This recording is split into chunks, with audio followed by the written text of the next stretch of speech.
Happy New Year, everyone. Welcome back to Killing Time with Kayla. Did you miss me? Because I sure as hell missed you guys.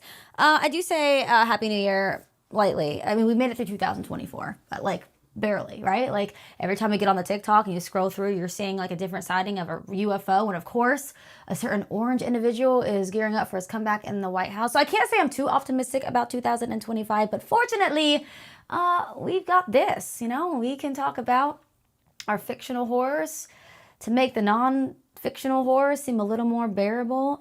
Sometimes chatting about a good monster movie can make our lives seem a little less terrifying. So that's what we're going to do here today. We're going to talk about a movie I got to see over the break, and that is Nosferatu. Run, you better run, you better run. There's a man who fears no one, no one. Run, you better run, you better run. And if he finds you, you'll be done.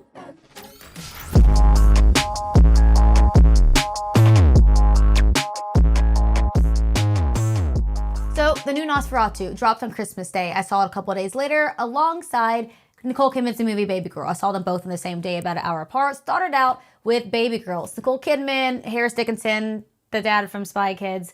That movie was about as horror themed as a Puppy Parade. However, if Bill Skarsgard Nosferatu couldn't shake the images in my mind of Nicole Kidman crawling around on all fours, licking milk off a plate like a cat, and then gorilla style grunting for the next 2 hours, I don't know what can. But that's enough about my therapy-worthy movie experience. Let's talk Nosferatu. So for those who don't know, Nosferatu is directed by the brilliant Robert Eggers, probably one of the most brilliant directors of our time, also responsible for favorites like The Lighthouse, The Northman, one of my personal favorites, The Witch, and he did a really good job. This is a very fairly faithful adaptation to the original 1922 silent black and white film. Now, the obvious differences are what I just said. 1922, black and white, silent. This was not black and white. This was not silent. However, the immediate irk that I had with the movie, and I went in so excited for this. I have been counting down the days to see this movie. The immediate irk that I had, and I went to a nice theater.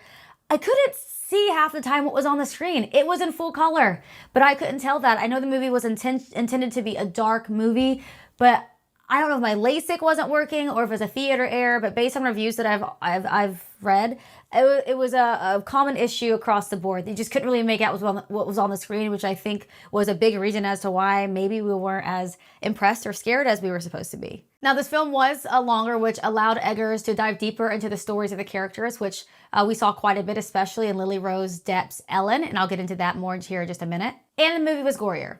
The movie got banned in Sweden back in the day because of the excessive level of gore. That ban was lifted. They did a good job with the gore in this one. The core story remains the same. Thomas, real estate agent, played by the very endearing Nicholas Hoult, who's married to Ellen, who's played by Lily Rose Depp.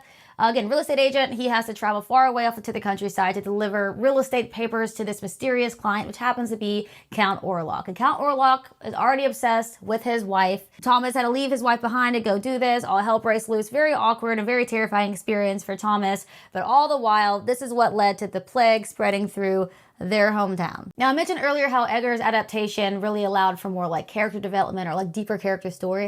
And I think we saw this the most in Lily Rose Depp's character, Ellen, wife of Thomas. She was treated more like a main character in this adaptation. And boy, did this girl have some main character energy. She was like shaking, eyes rolling back behind the head, like tongue out. Like, we get Nosferatu's obsessed with you, but damn. But I want to give kudos to Lily Rose Depp. I mean, she crushed it. She's fresh off of that convoluted train wreck that was The Idol, where her co-star in that show was more nightmare fuel than Count Orlok, if I'm being honest. She really evolved. And in an interview, she talked about like the imposter syndrome that she was dealing with. And I understand what imposter syndrome feels like, and I can only imagine how it would feel in that space. She said in an interview, I was going from The Idol, getting to look super hot and glam every day, spray tan, my blonde hair, very LA, definitely feeling myself, to then looking like a corpse every day. It was a workout for my self-esteem. Get you a girl who can do both.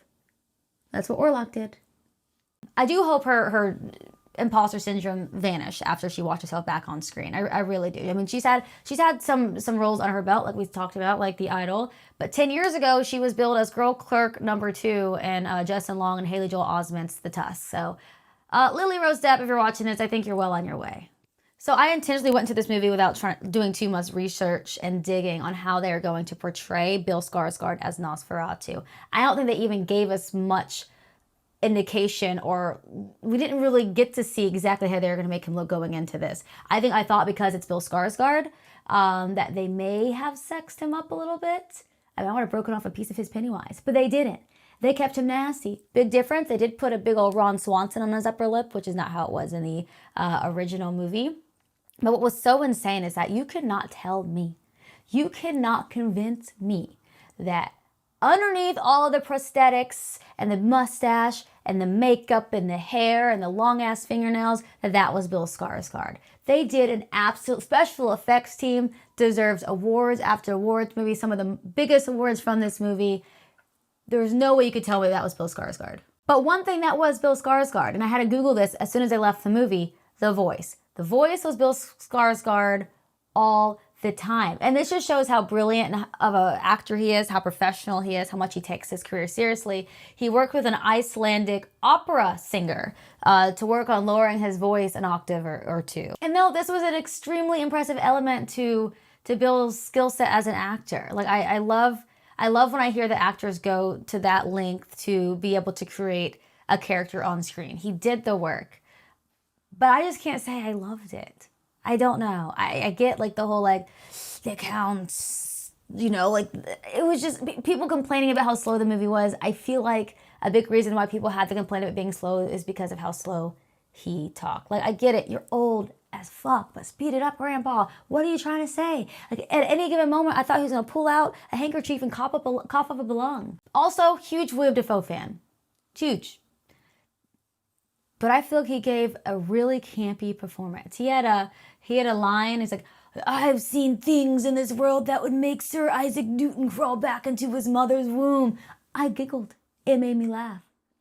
Like Dafoe. What'd you do with that foe? Gotta give a huge shout out to Nicholas Hoult. He did really well, but I gotta say, I'm just a big Nicholas Hoult fan. He could read a cereal box and I would listen.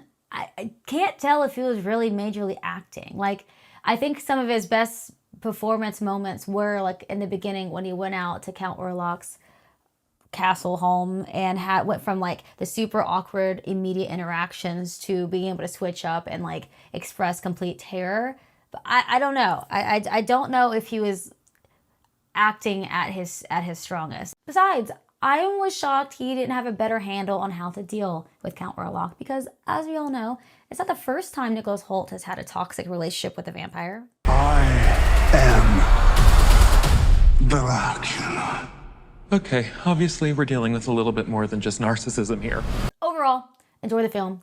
Didn't hit the perfect 10 spot for me. The costumes, the cinematography, credit where it's due. Eggers, you're brilliant. You know your stuff. However, a lot of times in the movie, it was so slow. It felt like I was like watching molasses dry on a cold day, you know? And also jump scares. We were lacking jump scares. The movie was 2 hours long. We may have gotten a jump scare like once every half hour. 4 jump scares in 2 hours. The movie that's supposed to be super dark and like just absolutely horrific. Plenty of nudity, you know, plenty of sexual tension, sex noises, Lily Rose Depp, all the sex noises.